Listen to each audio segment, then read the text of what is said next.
ನಮಸ್ಕಾರ.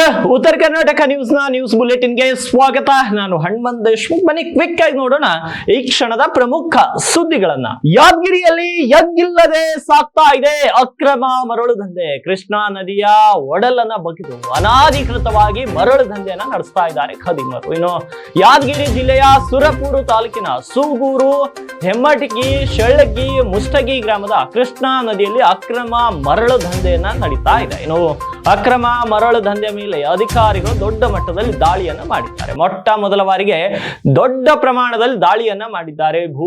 ಗಣಿ ಮತ್ತು ಭೂ ವಿಜ್ಞಾನ, ಕಂದಾಯ ಹಾಗೂ ಪೊಲೀಸ್ ಅಧಿಕಾರಿಗಳ ನೇತೃತ್ವದಲ್ಲಿ ದೊಡ್ಡ ಮಟ್ಟಿಗೆ ಇವತ್ತು ತಂಡ ರೇಡ್ ಮಾಡಿರುವಂತದ್ದು. ಗಣಿ ಹಾಗೂ ಭೂ ವಿಜ್ಞಾನಿ ವೀರೇಶ್ ನೇತೃತ್ವದಲ್ಲಿ ಈ ದಾಳಿಯನ್ನ ಮಾಡಿದ್ದಾರೆ. ದಾಳಿ ವೇಳೆ ಕೋಟ್ಯಾಂತರ ರೂಪಾಯಿ ಮೌಲ್ಯದ ಮರಳು ದಂಧೆಗೆ ಬಳಸ್ತಾ ಇದ್ದ ಇಟಾಚಿ, ಜೆಸಿಬಿಗಳನ್ನ ಜಪ್ತಿ ಮಾಡಿದ್ದಾರೆ.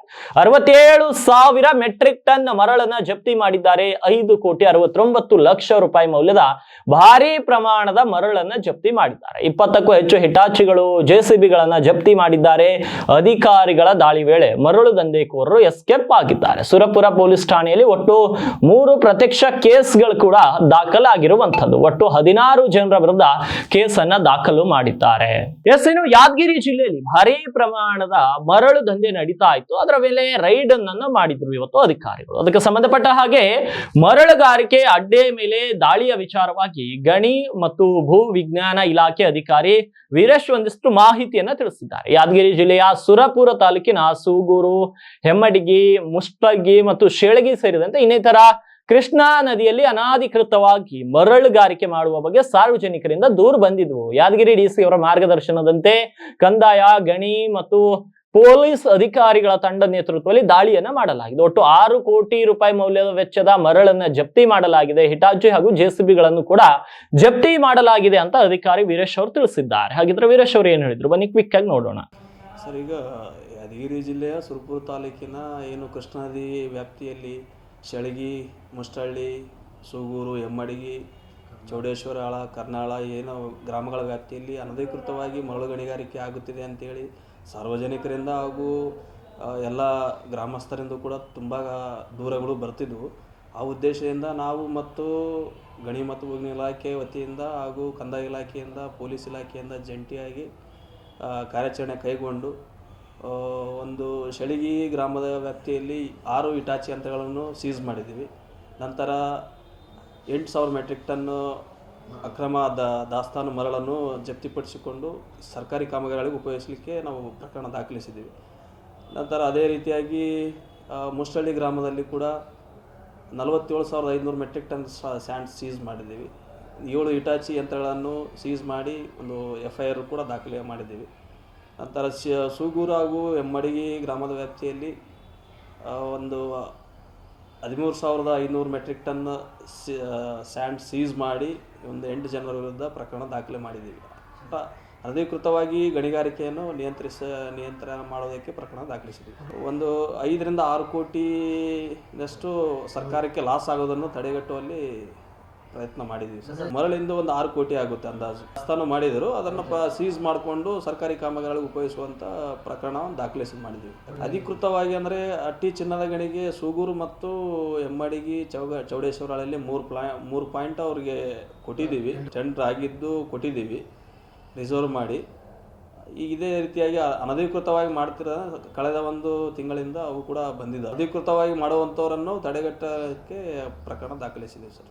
ಕೂಡ ಅಂದಾಜು ಮೌಲ್ಯ ಸರ್ 3 FIR ಹಿಂದಿನ ವರ್ಷದಲ್ಲಿ ಕೂಡ ಹಿಂದಿನ ಅಧಿಕಾರಿಗಳು ಮಾಡಿದ್ದಾರೆ. ಈಗ ನಾನು ಬಂದಾಗಿಂದ ಒಂದು 3 FIR ಮಾಡಿದ್ದೀವಿ. ಅನಧಿಕೃತ ಗಣಿಗಾರಿಕೆ ವಿರುದ್ಧ ಹಾಗೂ ಸಾಗಾಣಿಕೆ ವಿರುದ್ಧ ಕೂಡ ಕೆಲವೊಂದು ಪ್ರಕರಣ ದಾಖಲಿಸಿ ದಂಡ ಕೂಡ ವಸೂಲಿ ಮಾಡ್ತಾ ಇದ್ದೀವಿ, ಸೀಸ್ ಮಾಡ್ತಾ ಇದ್ದೀವಿ. ಅನಧಿಕೃತ ವಾಹನ ಸಾಗಾಣಿಕೆ ಇದ್ದರೂ ಕೂಡ ದಂಡ ವಸೂಲಿ ಮಾಡ್ತಾ ಇದ್ದೀವಿ ಹಾಗೂ ಓವರ್ಲೋಡ್ ವೆಹಿಕಲ್ಗಳಿಗೂ ಕೂಡ ದಂಡ ವಸೂಲಿ ಮಾಡಿ ಸರ್ಕಾರಕ್ಕೆ ಜಮಾ ಮಾಡ್ತಾ ಇದ್ದೀವಿ. ನಾವು ಅನಧಿಕೃತ ಗಣಿಗಾರಿಕೆಯಲ್ಲಿ ದಾಳಿ ಮಾಡಿದಾಗ ಟಿಪ್ಪರ್ ವಾಹನಗಳು ಇರಲಿಲ್ಲ ಸಂಬಂಧ ಅವುಗಳನ್ನು ಜಪ್ತಿಪಡಿಸಿಕೊಳ್ಳಲಾಗಿದೆ. ಎಸ್ ಸರ್, ರ್ಯಾಂಪ್ಗಳನ್ನು ನಿರ್ಮಿಸಿಕೊಂಡು ಅನಧಿಕೃತವಾಗಿ ನದಿಯಲ್ಲೇ ಗಣಿಗಾರಿಕೆ ಮಾಡ್ತಿರೋರನ್ನು ನಿಯಂತ್ರಣ ಮಾಡಿದ್ದೀವಿ. ಆ್ಯಕ್ಷನ್ ತೊಗೊತೀವಿ ಸರ್. ಮುಂದಿನ ದಿನಗಳಲ್ಲಿ ಕೂಡ ಯಾವುದೇ ಅನಧಿಕೃತ ಗಣಿಗಾರಿಕೆ ಆಸ್ಪದ ಕೊಡುವುದಿಲ್ಲ. ನಾವು ನಮ್ಮ ಇಲಾಖೆ ಆಗಲಿ ಹಾಗೂ ಕಂದಾಯ ಇಲಾಖೆ, ಪೊಲೀಸ್ ಇಲಾಖೆ ಎಲ್ಲ ಜಂಟಿಯಾಗಿ ಕೂಡ ನಾವು ಕಾರ್ಯಾಚರಣೆ ಕೈಗೊಂಡು ಅನಧಿಕೃತಗಳನ್ನು ಸಂಪೂರ್ಣವಾಗಿ ನಿಯಂತ್ರಣ ಮಾಡ್ತೀವಿ. ಟಾಸ್ಕ್ ಫೋರ್ಸ್ ಸಮಿತಿ ಏನು ಸದಸ್ಯರಿದ್ದಾರೆ ಅವ್ರ ವತಿಯಿಂದ ಮಾನ್ಯ ಜಿಲ್ಲಾಧಿಕಾರಿಗಳ ಸಹಾಯದಿಂದ ಕೂಡ ಪೂರ್ಣವಾಗಿ ಅನಧಿಕೃತ ಗಣಿಗಾರಿಕೆಯನ್ನು ನಿಯಂತ್ರಣ ಮಾಡ್ತೀವಿ ಸರ್. ಪರ್ಮಿಷನ್ ಅಂತಂದರೆ ಮರಳಿಗೆ ಸಂಬಂಧಪಟ್ಟಂಗೆ ಅಟ್ಟಿ ಚಿನ್ನದ ಗಣಿಯಲ್ಲಿ 2 ಸದ್ಯಕ್ಕೆ ವರ್ಕ್ ಇರೋದು. ಸೂಗೂರು ಮರಳು ಬ್ಲಾಕ್ ಇದೆ, ಚೌಡೇಶ್ವರ ಅಂತ ಮರಳು ಬ್ಲಾಕ್ ಇದೆ, ಮರಳು ಬ್ಲಾಕ್ ಸರ್. ಈಗಾಗಲೇ ಟೆಂಡರ್ ಪಾಯಿಂಟ್ ಕರೆದಿದ್ದೀವಿ, ಆಲ್ರೆಡಿ ಟೆಂಡರ್ ಕರೆದಿದ್ದೀವಿ. 14 ಮರಳು ಬ್ಲಾಕಿಗೆ ಟೆಂಡರ್ ಪ್ರಕ್ರಿಯೆ ಮುಗಿದಿದೆ. ಈಗ ಅವರಿಗೆ ಲೆಟರ್ ಆಫ್ ಇಂಡೆಂಟ್ ಕೊಟ್ಬಿಟ್ಟು ನಾವು ಅಧಿಕೃತ ಮರಳು ಗಣಿಗಾರಿಕೆ ಮಾಡಲಿಕ್ಕೆ ಅನುಕೂಲ ಮಾಡಿಕೊಡ್ತೀವಿ. ಇನ್ನು ಬಸವ ಕಲ್ಯಾಣ ತಾಲೂಕಿನಲ್ಲಿ ಜವಾಹರ್ ನವೋದಯ 6ನೇ ತರಗತಿಗೆ ನಡೆಯುವಂತ ಪ್ರವೇಶ ಪರೀಕ್ಷೆಯಲ್ಲಿ ಅಕ್ರಮ ನಡೆದಿದೆ ಅಂತ ಪಾಲಕರು ಅಂದ್ರೆ ಪೋಷಕರು ಆರೋಪವನ್ನ ಮಾಡಿದ್ದಾರೆ. ವಿಷಯ ಶಿಕ್ಷಕರು ಅದೇ ತರಗತಿಯಲ್ಲಿ ರೂಮ್ ಸೂಪರ್ವೈಸರ್ ಆಗಿ ಇರಬಾರದು ಎನ್ನುವ ಆದೇಶಿದ್ರು ಕೂಡ ಶಿಕ್ಷಕರು ರೂಮ್ ಸೂಪರ್ವೈಸರ್ ಆಗಿ ಕಾರ್ಯವನ್ನ ನಿರ್ವಹಿಸಿರುವುದು ಶಿಕ್ಷಣ ಅಧಿಕಾರಿಯವರು ಇದಕ್ಕೆ ಸಾಥನ್ನ ನೀಡಿದ್ದಾರಂತೆ. ಇನ್ನು ಈ ರೀತಿ ಪೋಷಕರು ಆರೋಪ ಮಾಡಿದ್ದಾರೆ. ಬೆಳಗ್ಗೆ 10 ಗಂಟೆಯಿಂದ 11 ಗಂಟೆ 55 ತನಕ ಹೊರಗೆ ಆ ಒಂದು ಕೋಣಿಯಿಂದ ಹೊರ ಬಂದಂತ ನಾಗಪ್ಪ ಅನ್ನೋ ಶಿಕ್ಷಕ ಹಾಗೂ ಶಿಕ್ಷಣಾಧಿಕಾರಿ ಸಿದ್ದವೀರಯ್ಯ ಅವರ ಮೇಲೆ ಪೋಷಕರು ಕೆಂಡಾಮಂಡಲರಾಗಿದ್ದಾರೆ. ಹಾಗಿದ್ರೆ ಪೋಷಕರು ಏನ್ ಹೇಳಿದ್ದಾರೆ ಬನ್ನಿ ಕ್ವಿಕ್ ಆಗಿ ನೋಡೋಣ. ಹೈರಾಣಿ ಆಗ್ತದೆ, ಯಾಕಂದ್ರೆ ಅವ್ರ ಮಕ್ಕಳು ಪಾಸ್ ಆಗ್ತಾರೆ, ಅವ್ರು ಇದು ಮಾಡ್ತಾರೆ, ಬೇರೆ ಮಕ್ಕಳು ಫ್ಯೂಚರ್ ಹಾಳಾಗುತ್ತೆ. ಯಾಕಂದ್ರೆ ಬೇರೆ ಮಕ್ಕಳು ಫ್ಯೂಚರ್ ಸರಿಯಾಗಿ ಆಗಬೇಕಾದ್ರೆ ಟೀಚರ್ಸ್ ಯಾರು ಇರಬಾರ್ದು ಒಳಗಡೆ. ಅವ್ರ ಮಕ್ಕಳು ಇದನ್ನ ಟೀಚರ್ಸು ಮತ್ತು ಕೋಚಿಂಗ್ ಇದ್ದರು ಟೀಚರ್ಸ್ ಯಾರು ಒಳಗಿರಬಾರ್ದು. ಇದ್ರ ಬಗ್ಗೆ ಮೇಲಾಧಿಕಾರಿಗಳು ಗಮನ ಕೊಟ್ಟಿದ್ದಾರೆ ಸರ್? ಗಮನ ಕೊಟ್ಟಿದ್ದಾರೆ. ನಾವು DC ಅವರಿಗೇನಪ್ಪ ಅಂದ್ರೆ ಮನವಿ ಪತ್ರ ಅಂತಕ್ಕಂಥದ್ದು ಕೂಡ ಸಲ್ಲಿಸಿದ್ದೆವು. ಆದರೂ ಕ್ರಮ ಕೈಗೊಳ್ಳಿಲ್ಲ. ಜಿಲ್ಲಾಧಿಕಾರಿ ಅವ್ರ ಕಚೇರಿ ಕೊಟ್ಟಿದ್ದಾರೆ. ಜಿಲ್ಲಾಧಿಕಾರಿ ಅವರ ಕಚೇರಿಗೆ ಹೋಗಿ ನಾವು ಕೊಟ್ಟಿದ್ದು, ಆದರೂ ಕೂಡ ಕ್ರಮ ಕೈಗೊಳ್ಳಿಲ್ಲ. ಸರಿ. ದೇಶದ ಪ್ರತಿ ಮನೆಗೂ ಶುದ್ಧ ಕುಡಿಯುವ ನೀರಿನ ನಳದ ಸಂಪರ್ಕ ಕಲ್ಪಿಸುವುದಕ್ಕಾಗಿ JJM ಯೋಜನೆ ಕಾಮಗಾರಿಯನ್ನು ಕೈಗೆತ್ತಿಕೊಳ್ಳಲಾಗಿತ್ತು. ಆದರೆ ಯೋಜನೆಯು ಕಳಪೆ ಕಾಮಗಾರಿಯಿಂದ ಬೀದರ್ ತಾಲೂಕಿನ ಇಸ್ಲಾಂಪುರ ಗ್ರಾಮಸ್ಥರು ನಿತ್ಯ ಪರದಾಡುವಂತ ಪರಿಸ್ಥಿತಿ ನಿರ್ಮಾಣವಾಗಿದೆ. ಬೀದರ್ ತಾಲೂಕಿನ ಯರನಹಳ್ಳಿ ಗ್ರಾಮ ಪಂಚಾಯತ್ ವ್ಯಾಪ್ತಿಯ ಇಸ್ಲಾಂಪುರ ಗ್ರಾಮದಲ್ಲಿ JJM ಕಾಮಗಾರಿ ಕಳಪೆ ಮಟ್ಟದಿಂದ ಆಗಿದೆ. ಇದರಿಂದಾಗಿ ಗ್ರಾಮಸ್ಥರು ಹೈರಾಣಾಗಿ ಹೋಗಿದ್ದಾರೆ. ಸುಮಾರು 400 ಕುಟುಂಬಗಳು ವಾಸಿಸುತ್ತಿರುವಂತಹ ಇಸ್ಲಾಂಪುರ ಗ್ರಾಮದಲ್ಲಿ 1,17,00,000 ರೂಪಾಯಿ ಹಣವನ್ನ ಖರ್ಚು ಮಾಡಿ 2022ರಲ್ಲಿ ಕುಡಿಯುವ ನೀರಿನ ಸಂಪರ್ಕಕ್ಕಾಗಿ JJM ಅಡಿ ಮನೆ ಮನೆಗೆ ನೀರಿನ ಸಂಪರ್ಕ ಕಲ್ಪಿಸಲಾಗಿತ್ತು. ಆದರೆ ಕಾಮಗಾರಿ ಮಾಡಿದ ಕೇವಲ 2 ವರ್ಷಕ್ಕೆ ನೀರಿನ ಪೈಪ್ ಲೈನ್ಗಳು ಒಡೆದು ಹೋಗಿವೆ ಅಂತ ಗ್ರಾಮಸ್ಥರು ಆರೋಪಿಸಿದ್ದಾರೆ. ನೀರಿನ ಪೈಪ್ ಒಡೆದು ಹೋಗಿ ಕಲುಷಿತ ನೀರು ಕುಡಿಯುವ ನೀರಿನೊಳಗೆ ಸೇರ್ತಾ ಇದೆ. ಇದರಿಂದ ಆರೋಗ್ಯ ಸಮಸ್ಯೆ ಎದುರಿಸ್ತಾ ಇದ್ದೀವಿ. ಗ್ರಾಮಸ್ಥರು ಕೂಡ ಈ ರೀತಿ ತಮ್ಮ ಅಳಲನ್ನ ತೋಡ್ಕೊಂಡಿದ್ದಾರೆ. ಈ ಬಗ್ಗೆ PDO ಅವರ ಗಮನಕ್ಕೆ ತಂದರೂ ಕೂಡ ಯಾವುದೇ ಕ್ರಮ ಕೈಗೊಂಡಿಲ್ಲ. ಅದರಿಂದ ಸಂಬಂಧಪಟ್ಟ ಅಧಿಕಾರಿಗಳು ಕೂಡಲೇ ಕ್ರಮ ವಹಿಸಿ ಈ ಅವ್ಯವಸ್ಥೆಯನ್ನು ಸರಿಪಡಿಸುವಂತೆ ಗ್ರಾಮಸ್ಥರು ಒತ್ತಾಯಿಸಿದ್ದಾರೆ. ನಾನು ಇಸ್ಲಾಂಪುರದವರು. ಇಲ್ಲಿ ನಮ್ಮ ಊರಾಗ ಏನದ ಅಂದ್ರೆ ಪೈಪ್ಲೈನ್ ಮಾಡ್ರೆ JJMದವರು. ಈ ಪೈಪ್ಲೈನ್ ಏನಾಗ್ಯದ, ಎಲ್ಲಿ ಸಿಕ್ಕಲ್ಲಿ ಇದು ತೂತ್ ಬಿದ್ದವ, ಒಡೆದದ. ಇವು ನಾಲಿ ಎಲ್ಲ ಏನಾಗ್ಯಾವ ಫಸ್ಟ್ ಅಂದ್ರೆ ಇವೆಲ್ಲ ನಾಲಿ ಪಂಚಾಯತಿನ ಕ್ಲೀನೇ ಮಾಡ್ತಾಯಿಲ್ಲ. ನಾಲಿ ಎಲ್ಲ ತುಂಬ್ಕೊಂಡವ್ರಿ. ಅವ್ರಿಗೆ ಹೋಗಿ ನಾವು ಎಷ್ಟು ಬೇಕಿ ಹೇಳಿದ್ರು ಪಂಚಾಯತ್ದವ್ರು ಅವ್ರು ಕೇರ್ಲೆಸ್ ಮಾಡತ್ತಾರ. ಇವ್ರೇನು ಬರ್ತಾರ ಹೋಯ್ತಾರ ಅಂತೇಳಿ ತಿಳ್ಕೊಳದ್ರಿ ಅವ್ರು. ಇವ್ರು ಹೆಂಗೆ ಮುಂದೆ ಇವ್ರು ಹಿಂಗೆ ಮಾಡ್ತಾರ ಅಂತ ಅವ್ರಿಗೆ ಭೀ ಗೊತ್ತಿಲ್ಲ. ಅವ್ರು ನಾವು ಹೇಳಿದೆವು ಬರ್ತೇವೆ ಅಂತ ಹೇಳ್ತಾರೆ. ಯಾಕೆ ಬಂದ್ರು ನಾವು ತೋರಿಸಿದೇವೆ ಎಲ್ಲ ತಿಪ್ಪಿದಿಂದ ಅಲ್ಲೇ ಬಿದ್ದಿರಿ. ಪೈಪೇ ಹೊಡೆದು ಮ್ಯಾಲೆ ಬಿದ್ದಿನ ಕಡೆ ಅವ್ರು ರಿಪೇರಿ ಮಾಡ್ತಾರೆ ಟೋಟಲ್ದಾಗ. ನಾವು ಹೋಗಿ ಹೇಳ್ದೇವು ಅಂದ್ರೆ ನೀವು ಏನು ಮಾಡ್ತೀರಿ ಅಂತಾರೆ ಅವ್ರು ಮೇಡಮ್ ಅವ್ರು. ನಾವು ಕೇಳಿದ್ರು ಪಂಚಾಯತ್ಗೆ ಹೋಗಿ ಕೇಳಿದ್ರು JJM ನೀರು ಎಲ್ಲಿ ಸಿಕ್ಕಲ್ಲ ಹೊಡೆದ್ರಿ ನಮ್ಮಲ್ಲಿ. ಅವ್ರೇನು ರಿಪೇರಿ ಮಾಡಿಲ್ಲ. ನಾವು ಹೋಗಿ ಹೇಳಿನಾಗ ಏನಂತಾರೆ ಮಾಡ್ತೇವ್ರಿ ಅಂತಾರೆ. ಈಗ ಮೊನ್ನೆ ಊರಿಗೆ ಬಂದಿರಿ ಹೇಳಿದೇವ್ರಿ, ಆ ಮೆಂಬರ್ ಹೇಳಿದೇವೆ, ಈ ಮೆಂಬರ್ ಹೇಳ್ತಾರೆ. ಯಾವ ಮೆಂಬರ್ ಹೇಳಿದ್ರು ಅವ್ರು ಮಾತು ಕೇಳಲ್ರಿ ಟೋಟಲ್ದಾಗ. JJM ನೀರು ಕರೆಕ್ಟ್ ಬರ್ತಾಯಿಲ್ಲ. ಎಲ್ಲಿ ಸಿಕ್ಕರು ಹೊಡೆದ್ರಿ ಸರ್. 1-2 ದಿವಸ ಸಿಕ್ಬೇಕಾದ್ರೆ ಗಲೀಜು ಗಾಣ ನೀರು ಬರ್ತಾವ್ರಿ. ಅವು ಗಾಣ ಆಯ್ತಾವ ಆಟೋಮೆಟಿಕ್ ಗಲೀಜು ವಾಸನೆ ಬರ್ತಾವ್ರಿ. ಈಗ ಏನಾಗ್ಯದ ಥೋಡೆ ಮಂದಿ ಫಿಲ್ಟರ್ ಅದ ನಮ್ಮ ಊರಾಗ, ಫಿಲ್ಟರ್ದ ತರ್ಕೋತಾರ. ಕೈಲಿ ಆಗಲ್ದವ್ರು ಗರೀಬರು ಮುದುಕರು ಅವರೆಲ್ಲ ಏನು ಮಾಡ್ತಾರೆ ಅವೇ ಕುಡಿತಾರೆ ರೀ. ಅವ್ರು ಬ್ಯಾನಿ ಬಿದ್ದು ಸಾಯ್ಲತ್ತಾರ ರೀ. ನಮ್ಮ ಊರಾಗ 10 ದಿನಕ್ಕೆ 15 ದಿನಕ್ಕೆ ಆಲ್ರೆಡಿ ಸಾಯ್ಲತ್ತಾರ ರೀ. ಅವ್ರಿಗೆ ಪಂಚಾಯತ್ ಮೇಡಮ್ ಅವ್ರಿಗೆ ಕುನದ ರೀ. ಆದರೆ ಯಾರು ಕೇರ್ ಮಾಡ್ತಾಯಿಲ್ಲ. ಅವ್ರ ಊರಿಗೆ ಏನಾಗ್ಯದ ಅವ್ರು ಹಂಗೆ ಸಾಯ್ಲತ್ತಾರ ಅಂತೇಳಿ ತಿಳ್ಕೊಳಂಗೆ ಆಗ್ಲದ್ರಿ ಅವ್ರಿಗೆ. ಈಗ ಯಾರು ಬರ್ತಾಯಿಲ್ಲ. ಈಗ ಮೊನ್ನೆ ಒಬ್ರು ಡೆಟ್ ಬಿ ಆಗ್ಯಾರ. ಡೈಲಿ ಡೆಟ್ ಅಂದ್ರೆ 15 ದಿನಕ್ಕೆ ತಿಂಗಳೊಬ್ರು ಸಾಯ್ಲತ್ತಾರ ಬಿ. ಅವ್ರು ಏನು ಬ್ಯಾನ್ ಇದನೋ ಅವ್ರು ಏನು ತಿಳ್ಕೊಳ್ತಾರೆ. ಅದು ಏನು ಹೇಳ್ಬಾರ್ದೇನು ರೀ ಯಾರಿಗೆ ಅದ್ರದಿಂದೇ ಆಗ್ಲದ. ಅದ್ರ ನೀರಿನ ಪ್ರಾಬ್ಲಮ್ ತೋಲದ್ರಿ ನಮ್ಮಲ್ಲಿ. ಅವ್ರು ಟೋಟಲ್ದಾಗ ಮಾಡ್ತಾಯಿಲ್ಲ. JJM ಮೇನ್ ಪೈಪ್ಲೈನ್ ಏನಾಗ್ಯದ ಅಲ್ಲಿ ಟಾಕಿದಿಂದ ಬಂದ್ರಿ. ಆ ಪೈಪ್ಲೈನ್ ಮೇಲೆ 6 ಅಡಿ ತಿಪ್ಪಿ ಅವರಿ. ಪೂರಾ ತಿಪ್ಪಿ ಮೇಲೆ ಪೈಪ್ಲೈನ್ ಅದ. ತಿಪ್ಪಿ ಎಬ್ಸಾಕ್ರಿ ಅಂತ ಹೇಳಿದೇವ್ರಿ ನಾವು ಪಂಚಾಯತ್ ಟೋಟಲ್ ಪಂಚಾಯತ್ದವ್ರು ತಿಪ್ಪಿ ಎಬ್ಸಲ್ಲ ಹೊಂಟ್ರ. ಎಬ್ಸಾಕಿ ರೋಡಿಗೆ ಗೌರ್ಮೆಂಟ್ ಲ್ಯಾಂಡ್ ಅದ. ಅದಕ್ಕೆ ಏನಾರ ಮರ ಹಾಕ್ಸಿರಿ ರೋಡಿ ಬೈಸಾಕದ ಹೇಳಿದ್ರೆ ಅದು ಭೀ ಮಾಡ್ತಾ ಇಲ್ಲ ಸರ್. ಅವರು ಏನು ತೋಲ್ ಕೇರ್ಲೆಸ್ ಮಾಡ್ತಾರೆ ಪಂಚಾಯತ್ದವ್ರು. ಅದಕ್ಕೆ ಏನಾರ ರಿಪೇರಿ ಮಾಡಿಸ್ಕೊಡು ಅಂತ ಹೇಳ್ಬೇಕು ಅಷ್ಟೇ ರೀ. ಇನ್ನು ಔರಾದ ತಾಲೂಕಿನಲ್ಲಿ JJM ಕಾಮಗಾರಿ ಕಳಪೆ ಮಟ್ಟದಿಂದ ಆಗಲು ಮತ್ತು ಯೋಜನೆ ದಿಕ್ಕು ತಪ್ಪಲು ಸ್ಥಳೀಯ ಶಾಸಕ ಪ್ರಭು ಚವ್ಹಾಣ್ ಅವರೇ ನೇರ ಕಾರಣ ಅಂತ ಕಾಂಗ್ರೆಸ್ ಮುಖಂಡ ಸುಧಾಕರ್ ಕೊಳ್ಳೂರ್ ಆರೋಪವನ್ನ ಮಾಡಿದ್ದಾರೆ. ಈ ಬಗ್ಗೆ ಪತ್ರಿಕಾ ಹೇಳಿಕೆ ನೀಡಿರುವಂತಹ ಕೊಳ್ಳೂರ್ JJM ಕಾಮಗಾರಿಯ ಕೆಲಸ ಮಾಡಿದ ಗುತ್ತಿಗೆದಾರರೆಲ್ಲ ಶಾಸಕರ ಆಪ್ತರೇ ಆಗಿದ್ದಾರೆ. ಅದರಲ್ಲಿ ಬಹುತೇಕ ಗುತ್ತಿಗೆದಾರರು ಶಾಸಕರ ಕಾರ್ಯಕರ್ತರೇ ಆಗಿದ್ದಾರೆ. ಆ ಕಾಮಗಾರಿ ಪ್ರಾರಂಭಿಸುವ ಸಂದರ್ಭದಲ್ಲಿ ಪೂಜೆ ಪೂಜೆ ನೆರವೇರಿಸಿದ್ದು ಶಾಸಕರೇ, ನಂತರ ಕಾಮಗಾರಿಯನ್ನ ವೀಕ್ಷಿಸಿದ್ದು ಶಾಸಕರೇ. ಆದ್ರೆ ಇದೀಗ ಕಾಮಗಾರಿ ಸರಿಯಾಗಿ ಆಗಿಲ್ಲ, ಅಧಿಕಾರಿಗಳು ಹಾಗೂ ಗುತ್ತಿಗೆದಾರರು ಸರಿಯಾಗಿ ಕಾಮಗಾರಿ ಮಾಡಿಲ್ಲ, ಕಳಪೆ ಮಟ್ಟದಿಂದ ಆಗಿದೆ ಅಂತ ಆರೋಪ ಮಾಡುತ್ತಿರುವುದು ಕೂಡ ಶಾಸಕರೇ. ಹಾಗಾದ್ರೆ ಶಾಸಕರು ಕಾಮಗಾರಿ ವೀಕ್ಷಿಸಿದ್ದು ಯಾವ ಪುರುಷಾರ್ಥಕ್ಕೆ ಅಂತ ಪ್ರಶ್ನೆಯನ್ನ ಮಾಡಿದ್ದಾರೆ. ಶಾಸಕರೇ ಈ ಕಾಮಗಾರಿ ವಿಫಲಗೊಳ್ಳಲು ನೇರ ಕಾರಣರಾಗಿದ್ದಾರೆ. ಭ್ರಷ್ಟಾಚಾರದಲ್ಲಿ ಶಾಸಕ ಪ್ರಭು ಚವ್ಹಾಣ್ ಅವರ ಪಾತ್ರವು ಪ್ರಮುಖವಾಗಿದೆ. ಒಂದ್ ವೇಳೆ ಶಾಸಕರಿಗೆ ನಿಜವಾಗ್ಲೂ ಜನರ ಮೇಲೆ ಕಳಕಳಿ ಇದ್ರೆ ಆಗಿರುವ ತಪ್ಪುಗಳನ್ನ ಸರಿ ಮಾಡಿ ಜನರಿಗೆ ಕುಡಿಯುವ ನೀರಿನ ಸಮಸ್ಯೆ ಮಾಡಿಕೊಡಬೇಕು ಅಂತ ಒತ್ತಾಯಿಸಿದ್ದಾರೆ. ಔರಾದ್ ತಾಲೂಕಿನಲ್ಲಿ ಮತ್ತು ಕಮಲನಗರ್ ತಾಲೂಕಿನ ವ್ಯಾಪ್ತಿಯಲ್ಲಿ ಬರ್ತಕ್ಕಂಥ ಗ್ರಾಮಗಳಲ್ಲಿ ಆಗಿರ್ತಕ್ಕಂಥ JGM ಜಲ್ ಜೀವನ್ ಮಿಷನ್ ಕಾಮಗಾರಿ ಸಂಪೂರ್ಣವಾಗಿ ವಿಫಲವಾಗಿದೆ. ಇದಕ್ಕೆ ಮುಖ್ಯ ಕಾರಣ ಸ್ಥಳೀಯ ಶಾಸಕರಾಗಿರ್ತಕ್ಕಂಥ ಪ್ರಭು ಚವ್ಹಾಣ್ ಅವರು. ಶಾಸಕರು ಪದೇ ಪದೇ ಹೇಳ್ತಾ ಇದ್ದಾರೆ ತಾಲೂಕಿನಲ್ಲಿ JGM ಕಾಮಗಾರಿ ಕಳಪೆ ಮಟ್ಟದಿಂದ ಆಗಿದೆ. ಹಾಸ್ಯಾಸ್ಪದ ಅನ್ನಿಸ್ತದೆ ಶಾಸಕರ ಹೇಳಿಕೆಯನ್ನು ಕೇಳಿ. ನೀವು ಮೊನ್ನೆ ಕೂಡ ಬೆಳಗಾವಿ ಅಧಿವೇಶನದಲ್ಲಿ ಕೂಡ ಈ ವಿಷಯನ ಪ್ರಸ್ತಾಪ ಮಾಡಿದರು. ಶಾಸಕರಿಗೆ ಏನಾದರೂ ಮಾನ ಮರ್ಯಾದೆ ಇದೆಯೋ ಇಲ್ಲೋ ಗೊತ್ತಿಲ್ಲ, ತಾವೇ ಶಾಸಕರಾಗಿದ್ದಾರೆ, ತಮ್ಮದೇ ಕಾಲಾವಧಿಯಲ್ಲಿ ಈ ಕಾಮಗಾರಿಗಳಿಗೆ ಪೂಜೆ ನೆರವೇರಿಸಿದ್ದು ಅವರೇ. ಕಾಮಗಾರಿ ಕೆಲಸ ಮಾಡಿದ್ದೆಲ್ಲ ಗುತ್ತಿಗೆದಾರಗಳೆಲ್ಲ ಶಾಸಕರ ಆಪ್ತರೆ ಮತ್ತು ಅವ್ರ ಕಾರ್ಯಕರ್ತರೆ. ಮತ್ತು ಶಾಸಕರು ಕಾಮಗಾರಿ ಹೇಗೆ ನಡೀತಾ ಇದೆ ಅಂಥೇಳಿ ಪ್ರತಿ ಕಾಮಗಾರಿಗಳಿಗೂ ಸುಮಾರು 4 ರಿಂದ 5 10 ಸಾರಿ ಹೋಗಿ ಕಾಮಗಾರಿಗಳನ್ನು ವೀಕ್ಷಣೆ ಮಾಡಿದ್ದು ಸ್ಥಳೀಯ ಶಾಸಕ ಪ್ರಭು ಚವ್ಹಾಣ್ ಅವರೇ. ಆದರೆ ಇವಾಗ ಯಾವ ಪುರುಷಾರ್ಥಕ್ಕಾಗಿ ಈ ಒಂದು ಹೇಳಿಕೆಯನ್ನು ಕೊಡ್ತಾ ಇದ್ದಾರೋ ಗೊತ್ತಿಲ್ಲ. ಕೇವಲ ಪ್ರಚಾರ ಗಿಟ್ಟಿಸಿಕೊಳ್ಳುವ ಉದ್ದೇಶಕ್ಕಾಗಿ ಶಾಸಕರು ಈ ಥರ ಹೇಳಿಕೆ ನೀಡ್ತಾ ಇದ್ದಾರೆ. ಆದರೆ ಜನ ಮಾತ್ರ ಇವ್ರ ಮೇಲೆ ಹಿಡಿಶಾಪ ಹಾಕ್ತಾ ಇದ್ದಾರೆ. ಸುಮಾರು 200 ಕೋಟಿ ರೂಪಾಯಿ ಖರ್ಚು ಮಾಡಿದರೂ ಕೂಡ ತಾಲೂಕಿನ ಯಾವ ಒಂದು ಹಳ್ಳಿಗಳಲ್ಲೂ ಜನರಿಗೆ ಹನಿ ನೀರು ಸಿಗ್ತಾ ಇಲ್ಲ. JGM ಯೋಜನೆಯದು ಹನಿ ನೀರಿಗಾಗೂ ಜನ ಈಗೂ ಕೂಡ ಪರದಾಡ್ತಕ್ಕಂಥ ಪರಿಸ್ಥಿತಿ ಉದ್ಭವಿಸಿದ್ರೂ ಕೂಡ ಶಾಸಕರು ಮಾತ್ರ ಈ ಥರ ಹೇಳಿಕೆಯನ್ನು ಕೊಟ್ಟು ಈ ಒಂದು ಇದರಿಂದ ತಪ್ಪಿಸಿಕೊಳ್ಳಲು ಸಾಧ್ಯವೇನೋ ಅಂದ್ಕೊಳ್ತಾ ಇದ್ದಾರೆ. ಆದರೆ ಯಾವುದೇ ಕಾರಣಕ್ಕೂ ಜನ ಎಲ್ಲೂ ಮರೆತಿಲ್ಲ. ಶಾಸಕರು ಗಮನದಲ್ಲಿರಬೇಕು. ತಾವು ಮಾಡಿರ್ತಕ್ಕಂಥ ಭ್ರಷ್ಟಾಚಾರದಿಂದ ತಮ್ಮಿಂದನೇ ಈ ಒಂದು ಯೋಜನೆ ದಿಕ್ಕು ತಪ್ಪಿದೆ ಅನ್ನೋದರಲ್ಲಿ ಎರಡು ಮಾತಿಲ್ಲ. ಅಧಿಕಾರಿಗಳು ಕೂಡ ತಮ್ಮ ತಾಳಕ್ಕೆ ತಕ್ಕಂತೆ ಕುಣಿದು ಇವತ್ತು ಅವರು ಕೂಡ ಹೈರಾಣಾಗಿದ್ದಾರೆ ಅನ್ನೋದನ್ನು ಜನ ಕೂಡ ವೀಕ್ಷಿಸ್ತಿದ್ದಾರೆ. ಎಲ್ಲ ಗುತ್ತಿಗೆದಾರಗಳು ಕೂಡ ತಮ್ಮ ಆಪ್ತರೇ ಆಗಿದ್ದಾರೆ. ತಾವು ಜನರಿಗೆ ದಿಕ್ಕು ತಪ್ಪಿಸೋ ಸಲುವಾಗಿ ಯೋಜನೆಯನ್ನು ಹಾಳಾಗಿರೋದನ್ನು ಅದರಿಂದ ಆಗುವಂತಹ ಮುಜುಗರ ತಪ್ಪಿಸಿಕೊಳ್ಳಲು ಈ ಥರ ಹೇಳಿಕೆ ನೀಡ್ತಿರೋದು ನಾಚಿಗೇಡಿನ ಸಂಗತಿ ಅಂಥೇಳಿ ಮುಖಾಂತರ ನಾನು ಆಗ್ರಹಿಸ್ತೇನೆ. ಶಾಸಕರಿಗೆ ಏನಾದರೂ ಮನಸ್ಸಿದ್ರೆ, ನಿಮಗೆ ಏನಾದರೂ ತಾಲೂಕಿನ ಜನರ ಬಗ್ಗೆ ಕಾಳಜಿ ಇದ್ದರೆ ಕೂಡಲೇ ತಾವು ಆಗಿರ್ತಕ್ಕಂಥ ತಪ್ಪುಗಳನ್ನು ಸರಿ ಮಾಡಿ ಜನರಿಗೆ ಕುಡಿಯೋ ನೀರಿನ ವ್ಯವಸ್ಥೆಯನ್ನು ಮಾಡಿಕೊಡ್ಬೇಕು. ಯೋಜನೆ ಯಶಸ್ವಿಗೊಳಿಸಲು ಶ್ರಮ ಪಡಬೇಕು. ಅದನ್ನು ಬಿಟ್ಟು ಈ ಥರ ಹೇಳಿಕೆ ನೀಡಿ ಯಾರ ದಿಕ್ಕು ತಪ್ಪಿಸ್ತಾ ಇದ್ದೀರೋ ಅನ್ನೋದನ್ನು ಇಡೀ ಜನರಿಗೆ ಗೊತ್ತಿದೆ.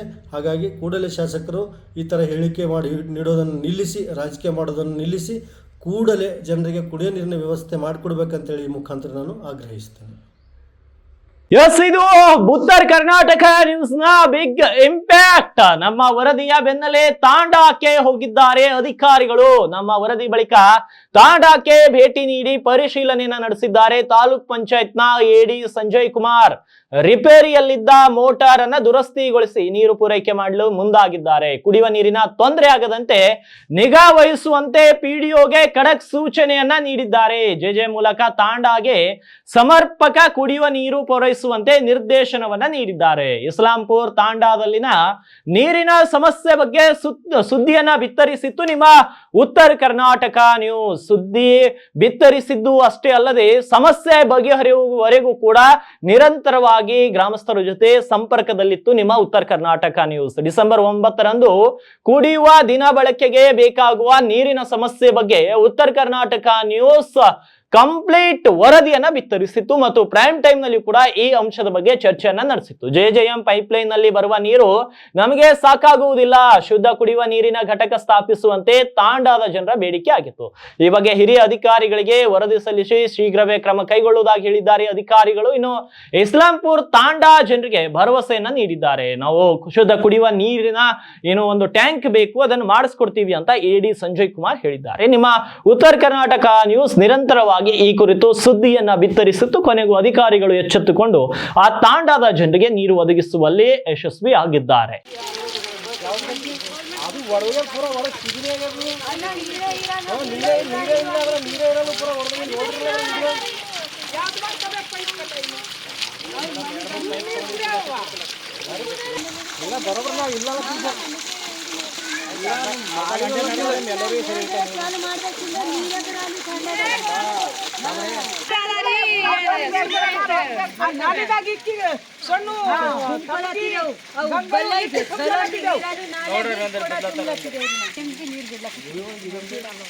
ಇವರೇ ಪ್ರಾಬ್ಲಮ್ ಯೂಸ್ ಮಾಡಕ್ಕೆ ಬಳಸಕ್ಕೆ ಬರ್ತಾವೆ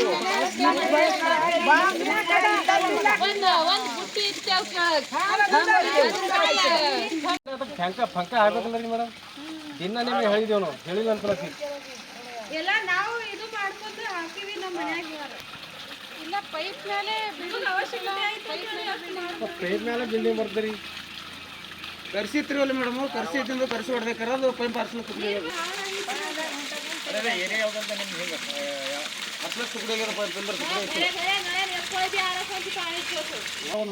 ಏನಾಗ್ಯದ್ರಿ ಅದು ಊಟ ನೀರು